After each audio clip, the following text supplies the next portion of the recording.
بخاری شریف میں حدیث الغار کے اعتبار سے ایک واقعہ آتا ہے، سنو میں مختصر سناؤں۔ بنی اسرائیل کا واقعہ ہے، 3 آدمی سفر فرما رہے تھے، راستے میں بارش بہت آ گئی تو تینوں نے ایک غار میں، ایک گوفا میں پناہ لی۔ وہ اندر گئے، اب اللہ کا کرنا، ایک بہت بڑی چٹان جو ہے وہ پہاڑ کے اوپر سے آ کر گری، دروازہ بند ہو گیا غار کا۔ اب وہ اتنا بڑا اسٹون اور چٹان تھی کہ تینوں کا ہٹانا مشکل تھا۔ انہوں نے کہا طاقت ہے نہیں کہ ہٹائیں، نکلے کیسے اب؟ تو تینوں نے مشورہ کیا کہ اپنی زندگی میں کوئی نیک عمل اخلاص کے ساتھ کیا ہو اس کو یاد کر کے اللہ سے دعا کرو۔ اس کو کہتے ہیں وسیلہ بالاعمال، اعمال کو وسیلہ بنانا، حدیث سے ثابت۔ آپ بھی سب کو کہہ رہا ہوں، مصیبت آئے اپنی زندگی کے کسی عمل کو یاد کرو جو ہم نے اخلاص کے ساتھ کیا ہو، اور اس کو یاد کر کے اللہ سے دعا کرو، خدا پاک کی قسم اللہ اس عمل کی برکت سے مصیبت کو حل کرے گا۔ اب پہلے نے دعا کی، اللہ میرے ماں باپ ضعیف تھے، کمزور تھے، میں بڑی خدمت کرتا تھا، ایک رات میں بہت دیر سے آیا، والدین سو چکے تھے، میں دودھ کا پیالہ لے کر میں والدین کے سرہانے پر پوری رات کھڑا رہا، صبح ہوئی میں نے میرے ماں باپ کو پانی پلایا، دودھ پلایا، اللہ میرا عمل تیرے لیے تھا، اگر تجھے پسند ہے تو اس پتھر کو ہٹا دے۔ تھوڑا سا پتھر ہٹا، معلوم ہوتا ہے اس کا عمل اللہ کے وہاں قبول تھا۔ یہ والدین کے ساتھ عبادت ہے یا معاملہ ہے؟ بولو، معاملہ ہے نا، معاملہ ہے یہ۔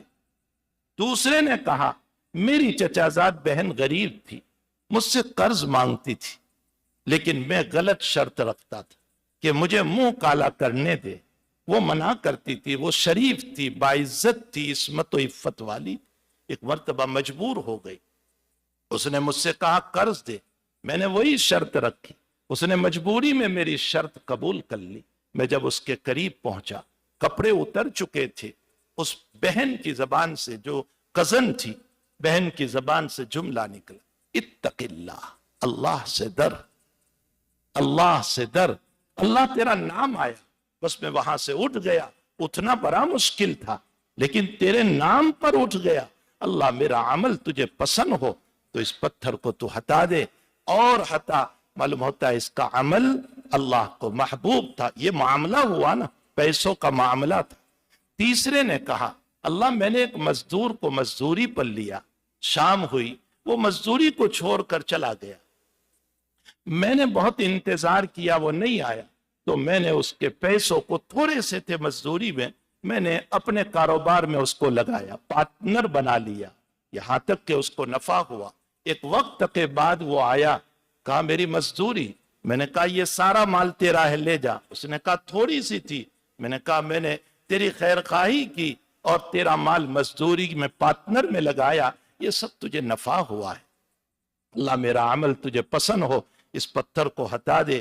تینوں کی دعا پر پتھر ہٹ گیا، اتنا کہ نکلنا آسان ہو گیا۔ ہمارے حضرت جی مولانا یوسف صاحب رحمت اللہ علیہ، اللہ ان کی قبر کو نور سے منور فرمائے۔ حضرت جی مولانا یوسف صاحب رحمت اللہ علیہ نے اس حدیث شریف پر فرمایا تھا، او امت محمدیہ غور کرو اس حدیث پر، ان تینوں پر مصیبت آئی، ان تینوں نے عبادت پیش نہیں کی کہ میں بہت نمازی ہوں، میں بہت روزے دار ہوں، میں بہت حج کرتا ہوں، میں بہت عمرے کرتا ہوں، ایک نے بھی عبادت پیش نہیں کی، معاملات پیش کیے، معاملات پیش کیے۔ ایک نے کہا میرا معاملہ میرے ماں باپ کے ساتھ صحیح، ایک نے کہا میرا معاملہ میری بہن کے ساتھ صحیح، ایک نے کہا میرا معاملہ میرے مزدور کے ساتھ صحیح۔ حضرت جی رحمت اللہ علیہ فرماتے ہیں ان تینوں نے اپنے معاملات کو صحیح کیا، اللہ نے دنیا کی چٹان کو ہٹایا۔ او محمد صلی اللہ علیہ وسلم کی امت، تم اپنے معاملات کو صحیح کرو گے، اللہ جہنم کی چٹان کو ہٹا دے گا۔